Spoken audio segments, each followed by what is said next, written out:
Your father was the biggest goddamn cheater I ever went to school with, I told him.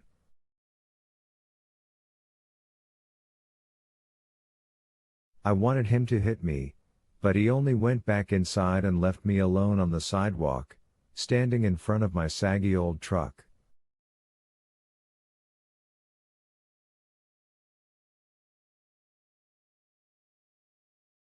And that was how Wilfred Leland James spent his visit to town on the last day of 1922.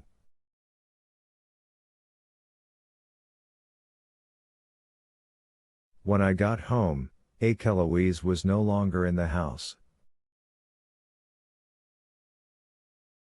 She was in the yard, lying on her side and puffing her own clouds of white vapor.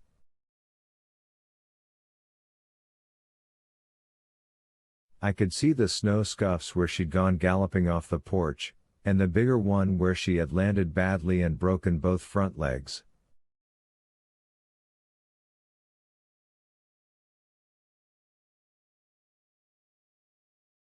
Not even a blameless cow could survive around me, it seemed.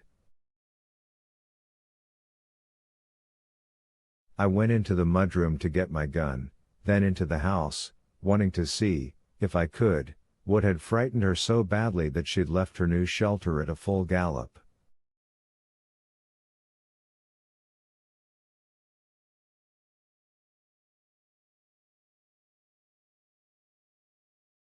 It was rats, of course. 3 of them sitting on Arlette's treasured sideboard, looking at me with their black and solemn eyes.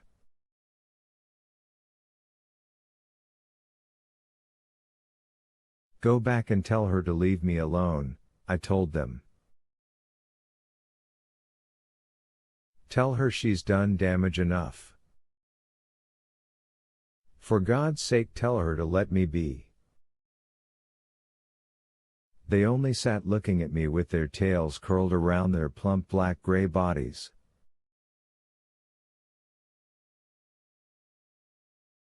So I lifted my varmint rifle and shot the one in the middle. The bullet tore it apart and splattered its leavings all over the wallpaper Arlette had picked out with such care 9 or 10 years before.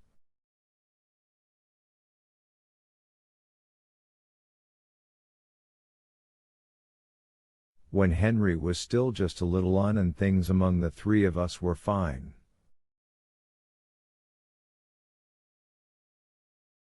The other 2 fled. Back to their secret way underground, I have no doubt. Back to their rotting queen. What they left behind on my dead wife's sideboard were little piles of rat shit and 3 or 4 bits of the burlap sack Henry fetched from the barn on that early summer night in 1922.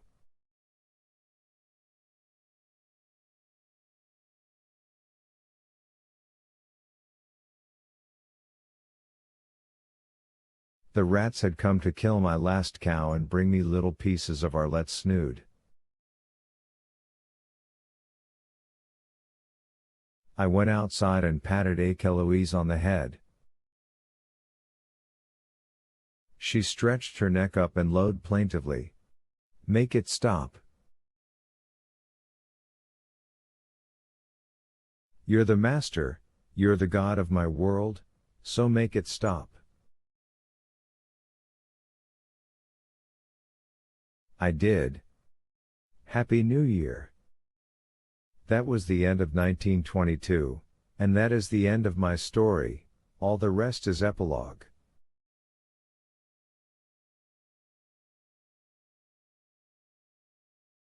The emissaries crowded around this room, how the manager of this fine old hotel would scream if he saw them. Will not have to wait much longer to render their verdict.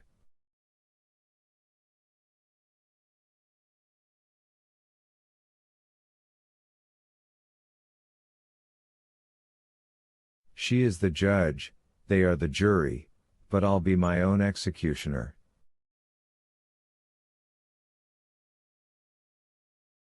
I lost the farm, of course. Nobody, including the Farrington Company, would buy those 100 acres until the home place was gone, and when the hog butchers finally swooped in, I was forced to sell at an insanely low price.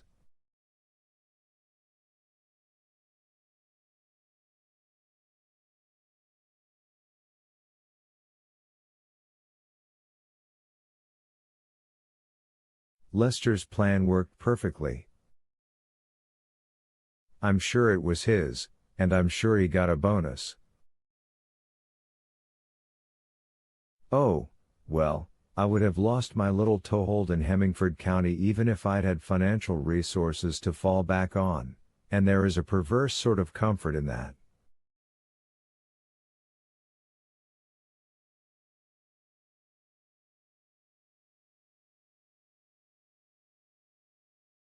They say this depression we are in started on Black Friday of last year, but people in states like Kansas, Iowa, and Nebraska know it started in 1923, when the crops that survived the terrible storms that spring were killed in the drought that followed, a drought that lasted for 2 years.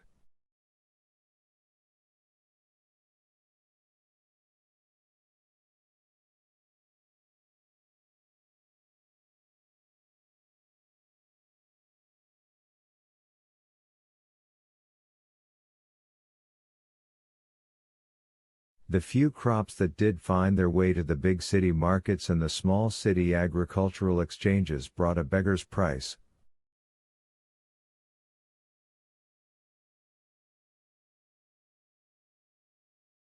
Harlan Cottery hung on until 1925 or so, and then the bank took his farm.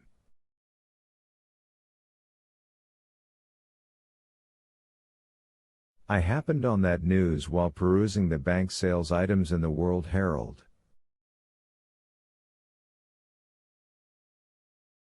By 1925, such items sometimes took up whole pages in the newspaper.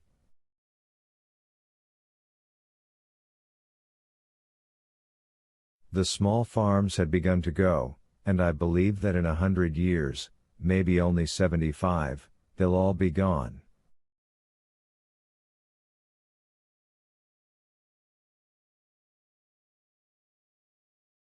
Come 2030, if there is such a year, all Nebraska west of Omaha will be one big farm.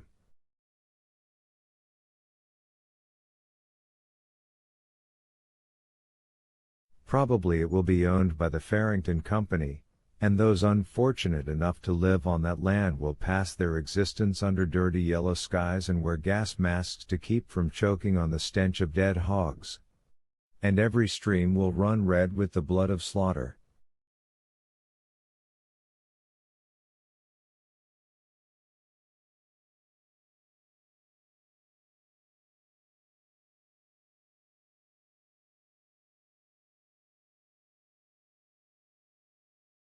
Come 2030, only the rats will be happy.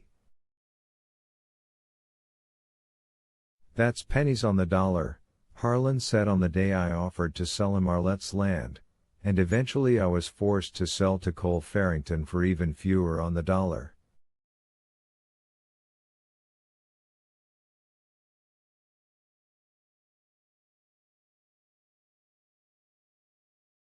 Andrew Lester, attorney at law, brought the papers to the Hemmingford City rooming house where I was then living, and he smiled as I signed them.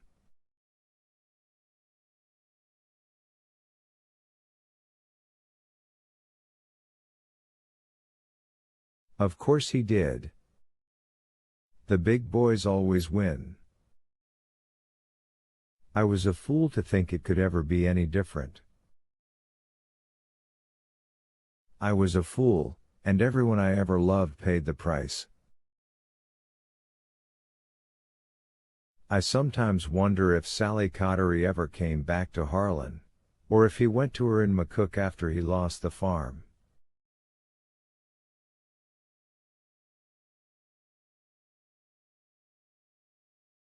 I don't know, but I think Shannon's death probably ended that previously happy marriage.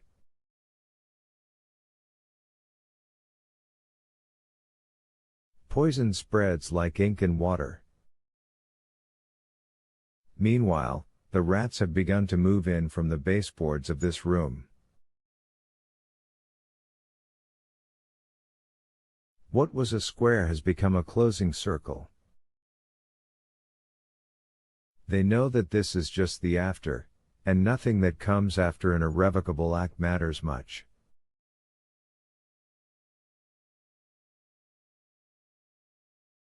Yet I will finish. And they won't have me while I'm alive, the final small victory will be mine.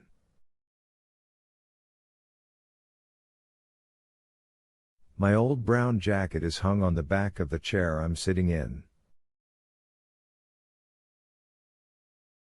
The pistol is in the pocket,